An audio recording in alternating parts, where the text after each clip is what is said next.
¿Cómo sigue la negociación con el Fondo Monetario? El G20 es un foro internacional en el que participan 19 países más la Unión Europea.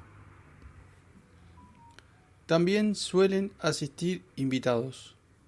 Su función, al menos en los papeles, es la de brindar un marco de discusión sobre políticas orientadas a la estabilidad financiera. En la cumbre realizada recientemente en Roma, el presidente Alberto Fernández aprovechó plantear diversos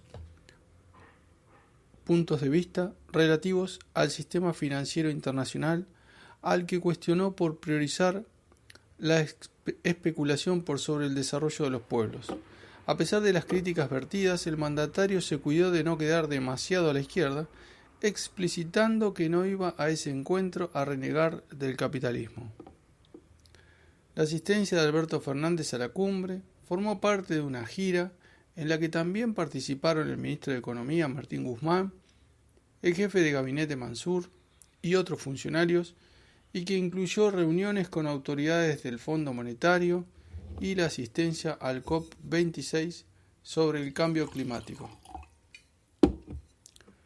Para el destino inmediato de nuestro país, la clave fue la repercusión en las negociaciones con el fondo por la deuda de 44.000 millones contraída por el gobierno de Macri y que el Frente de Todos ha decidido honrar, entre comillas. Habiendo decidido que pagar al FMI es prioritario, el gobierno apunta a lograr una postergación de los pagos que le dé aire para mejorar la economía antes de dar lugar a la gigantesca sangría que implica la devolución del préstamo más grande de la historia del fondo.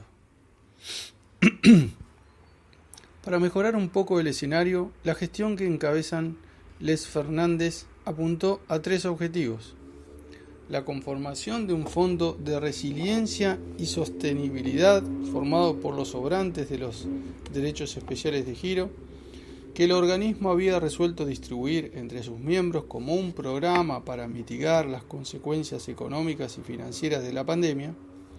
Ese fondo ayudaría a que los deudores del organismo que encabeza Georgieva tengan mejores condiciones para afrontar sus acreencias. Cabe recordar que los DEC otorgados a la Argentina se destinaron a pagarles intereses y primera cuota de capital al propio fondo, ni un centavo a las necesidades ocasionadas o profundizadas por la pandemia. En segundo lugar, el equipo de Fernández apuntó a bajar los sobrecargos que el fondo cobra a los países que recibieron préstamos superiores a la cuota que abonan al organismo. Obviamente es el caso de Argentina, y que demoran sus pagos. Esto le cuesta a los argentinos unos $1.000 millones al año. En tercer lugar, busca acordar con el fondo una cláusula que le permita mejorar las condiciones de pago en caso de que haya mejoras globales en las políticas del organismo respecto del cobro de las deudas.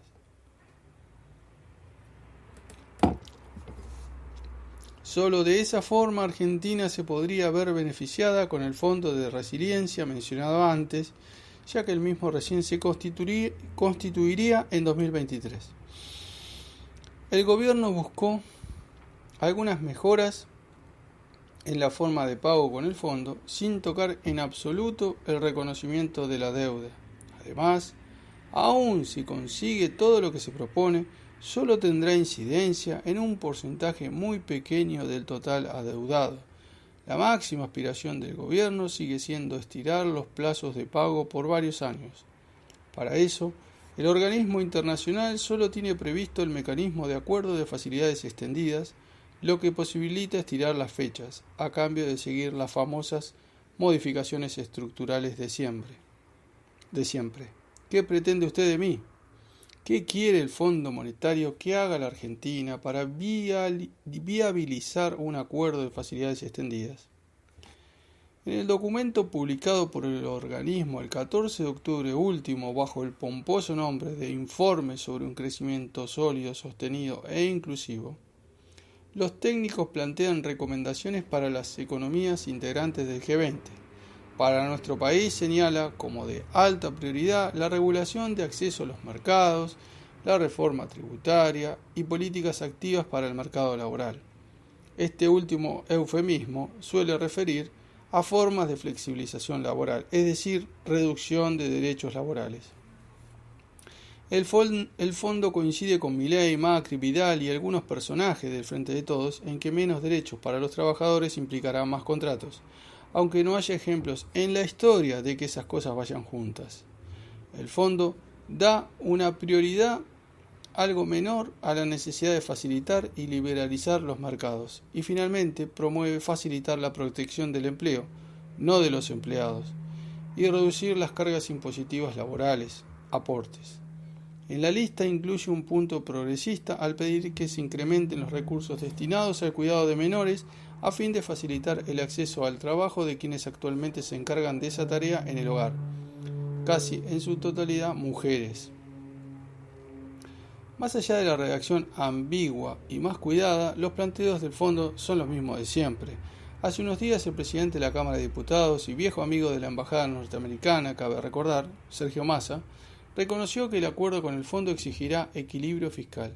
Dado que el gobierno ha decidido reducir impuestos a monopolios agroexportadores, automotrices, gasíferas, petroleras y mineras, tal equilibrio solo puede provenir del ajuste sobre salarios, políticas públicas e intervención del Estado en necesidades de la población como los subsidios a la luz. El mejor acuerdo posible con el fondo significará más ajuste y penuria para las mayorías, mientras se paga la fiesta de los que se beneficiaron con el préstamo obtenido por el macrismo. Por eso hay que luchar hasta el final por la auditoría de la deuda externa y la suspensión de pagos. La única deuda es con el pueblo. Jorge Ramírez. Muchas gracias, camaradas, venceremos.